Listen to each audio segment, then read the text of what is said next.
안녕하세요. 데이터베이스 좀 다뤄보셨다면 정규화 이거 정말 많이 들어보셨을 거예요. 네, 그렇죠. 기본 개념이야 아시겠지만 막상 테이블 설계하다 보면 데이터가 중복되거나 나중에 수정할 때 꼬이는 경험 다들 있으실 텐데요. 그럼요. 흔한 일이죠. 왜 이런 일이 생기는지 그리고 이 정규화라는 과정이 도대체 왜 필요한 건지 오늘 저희가 받은 자료들 보면서 좀 깊이 파헤쳐 보려고 합니다. 네, 좋습니다. 단순히 그냥 규칙 외우는 거 말고요. 진짜 원리를 좀 이해해보는 시간으로요. 네, 좋습니다. 정규화는 간단히 말하면 데이터베이스 테이블 구조를 좀 더 체계적으로, 효율적으로 만드는 과정이라고 보시면 돼요. 효율적이요? 네, 핵심 목표는 딱 두 가지입니다. 데이터 중복 이거 최대한 줄이고요. 아, 중복. 그리고 데이터가 막 잘못되거나 어긋나는 거, 그걸 이상현상이라고 하는데 그걸 막아서 데이터 무결성을 지키는 거죠. 무결성. 중요하죠. 네, 이걸 잘 해두면 나중에 관리하기가 훨씬 편해져요. 이게 단순히 기술적인 절차라기보다는 데이터를 좀 논리적으로 잘 짜보려는 그런 설계 철학, 이렇게 볼 수도 있겠네요. 듣고 보니까 그 이상현상이라는 게, 생각보다 정말 골치 아픈 문제더라고요. 그렇죠. 나중에 큰 문제가 될 수도 있고요. 네. 예를 들어서 자료에도 나왔지만, 취미 같은 컬럼에 축구, 농구 이렇게 막 여러 개를 넣어버리면요. 아, 네. 한 필드에 여러 값을 넣는 경우. 네, 나중에 농구만 하는 사람 찾으려고 하면 이거 진짜 힘들어지잖아요. 수정하거나 지우는 건 더 그렇고요. 맞아요. 검색도 어렵고 관리도 안 되죠. 아, 이게 바로 그 첫 번째 정규형 1NF에서 해결하려는 문제군요. 정확합니다. 모든 칸, 그러니까 컬럼에는 딱 하나의 값, 원자값만 넣어야 한다. 이 원칙인 거죠. 네, 그게 시작입니다. 데이터를 나중에 제대로 쓰려면 이게 가장 기본이에요. 그렇군요. 그럼 1NF는 알겠는데 그 다음 단계는 뭔가요? 자, 1NF를 만족시켰다. 그러면 이제 제2정 규형, 2NF로 넘어갑니다. 2NF요? 네, 2NF는 기본 키가 여러 컬럼으로 이루어져 있을 때, 그러니까 복합 키일 경우예요. 아, 키가 여러 개일 때. 네, 그때 어떤 컬럼이 기본 키의 일부에만 종속되는 경우, 이걸 없애는 겁니다. 일부에만요? 예를 들면요. 예를 들어서 학생 번호 강자 이름? 이게 기본 키라고 해보죠. 근데 강의실 정보가 강자 이름만 알면 딱 정해져요. 학생 번호랑은 상관없이요. 아, 강좌 이름만 알면 강의실은 따라오는 거군요. 그렇죠. 이건 기본 키 전체가 아니라 강자 이름이라는 일부에만 의존하는 거잖아요. 이런 걸 부분 함수 종속이라고 부르는데 이걸 제거해야 합니다. 왜 제거해야 하죠? 만약에 강의실 정보가 바뀌면요. 그럼 이 강좌를 듣는 모든 학생 레코드에서 일일이 다 찾아서 바꿔줘야 하잖아요. 아, 엄청 번거롭겠네요. 실수할 수도 있고요. 네, 그래서 이런 부분 종속이 있으면 테이블을 분리해야 하는 거죠. 강좌 정보는 따로 빼는 식으로요. 아하, 알겠습니다. 기본 키 전체에 완전히 의존하도록 만들어라 이 말씀이시네요. 맞습니다. 그럼 2NF까지 적용했어요. 근데 그래도 뭔가 문제가 남을 수 있나요? 예를 들면 기본 키는 아닌데 컬럼들끼리 뭔가 관계가 있는 경우? 오, 예리하신데요?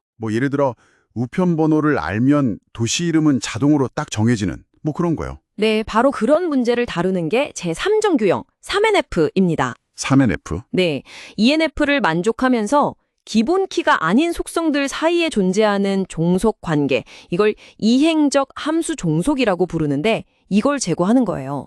이행적 종속이요? 네, 방금 말씀하신 것처럼 A를 알면 B를 알고 또 B를 알면 C를 아는 관계, 그러니까 A, A, C 이런 관계가 있다면 A가 C를 간접적으로 결정하는 셈이 되잖아요. 아, 한 달이 건너서 결정되는 거군요. 그렇죠. 자료에 나온 예시처럼 학생 번호, 강좌 이름, 수강료 이런 관계가 있다고 치면 학생 번호만 알아도 결국 수강료가 결정되잖아요. 강좌 이름을 통해서요. 네네. 이것도 문제가 될 수 있으니 학생 번호, 강좌 이름 테이블이랑 강좌 이름, 수강료 테이블 이렇게 분리해서 그 간접적인 연결고리를 끊어줘야 한다는 거죠. 아, 들어보니까 진짜 3NF까지만 잘 적용해도 웬만한 문제는 다 해결될 것 같은 느낌인데요? 네, 실제로 많은 경우에 3NF만으로도 충분히 괜찮은 설계를 할 수 있습니다. 근데 자료 보니까 BCNF라는 것도 있더라고요. 이건 3NF보다 더 엄격하다던데 뭐가 다른 건가요? 이것까지 꼭 해야 하나 싶기도 하고요. 네, BCNF, 보이스 코드 정규형이라고 하죠. 3NF보다 조금 더 강력한 조건이에요. 어떻게 다른데요? 아주 간단히 말하면요. 테이블 안에서 다른 어떤 값의 내용을 결정짓는 모든 결정자가 반드시 후보 키여야 한다는 규칙입니다. 결정자가 후보 키여야 한다. 좀 어렵네요. 네, 약간 추상적일 수 있는데요. 결정자라는 건 어떤 값을 x를 알면 다른 값 y가 유일하게 딱 정해질 때 그 x를 말하는 거고요. 후보 키는 아시다시피 기본 키가 될 수 있는 후보들이죠. 아, 대부분의 경우에는 3NF를 만족하면 BCNF도 저절로 만족이 돼요. 근데 아주 드물게 복잡한 종속 관계가 막 얽혀 있을 때 3NF만으로는 못 잡는 미묘한 이상현상이 생길 수가 있어요. 그런 예외적인 경우까지 잡는 거군요. 네, BCNF는 그런 구멍까지 막기 위한 좀 더 엄격한 규칙이라고 보시면 됩니다. 그렇군요. 뭐 4NF, 5NF 이런 더 높은 단계도 있다고는 들었는데 실제 업무에서는 보통 3NF나 BCNF 정도에서 멈추는 경우가 많다고 하잖아요. 자료에서도 그렇고요. 맞습니다. 아니, 왜죠? 이왕 하는 거 최고 수준까지 쫙 다 하면 더 좋은 거 아닌가요? 허허, 그게 꼭 그렇지만은 않습니다. 물론 정교화의 장점, 그러니까 데이터 중복 줄이고 무결성 높이는 건 분명하죠. 근데 단점도 있어요. 단점이요? 네, 정교화를 계속 진행하면 테이블이 어떻게 되죠? 점점 잘게 쪼개지겠죠. 그렇죠. 테이블이 엄청 잘게 쪼개져요. 그러다 보면 내가 원하는 정보를 한눈에 보려면 여러 테이블을 다시 합쳐야 하는 작업, 즉 조인을 많이 해야 할 수도 있어요. 조인. 네, 이 조인이 너무 많아지면 데이터베이스에서 데이터를 읽어오는 속도, 즉 조회 성능이 떨어질 수가 있다는 거죠. 아하, 마치 서랍 정리는 잘 해놨는데 뭐 하나 찾으려면 서랍을 여러 개 열어봐야 하는 그런 상황이네요. 네, 비슷한 비유입니다. 그래서 이론적으로는 완벽해도 실제 시스템에서는 이 속도와의 타협이 필요할 때가 있다는 거죠. 그래서 성능이 아주 중요하거나 특정 데이터를 항상 같이 봐야 하는 경우가 많으면 오히려 정규화 원칙을 일부러 조금 어겨서 테이블을 합치는 경우도 있다는 거군요. 그게 반정규화 혹은 비정규화고요. 맞습니다. 바로 그겁니다. 근데 중요한 건 이게 그냥 막 하는 게 아니라 성능 개선 같은 명확한 목적을 가지고 우리가 이걸 왜 하는지 알고 의도적으로 이루어져야 한다는 점이죠. 그렇죠. 그냥 귀찮아서 합치면 안 되고. 그럼요. 반정규화는 정규화의 장단점을 충분히 이해하고 성능 저하 같은 특정 문제를 해결하기 위해서 아주 신중하게 써야 하는 전략입니다.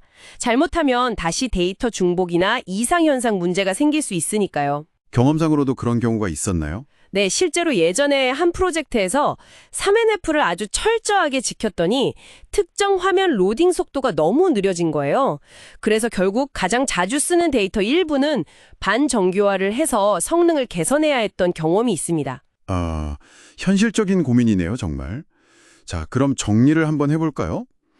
데이터베이스 정규형이라는 건 단순히 규칙 목록이 아니라 데이터 중복이나 오류 가능성을 줄여서 데이터의 품질과 관리 효율을 높이는 아주 체계적인 설계 방법론이다. 네, 맞습니다. 그리고 1NF부터 BCNF까지 각 단계가 어떤 문제를 해결하는지 그 원리를 이해하는 게 중요하고 실제 적용할 때는 데이터 무결성이랑 시스템 성능 사이에서 현명하게 균형점을 찾아야 한다. 이 말씀이신 거죠? 정확합니다.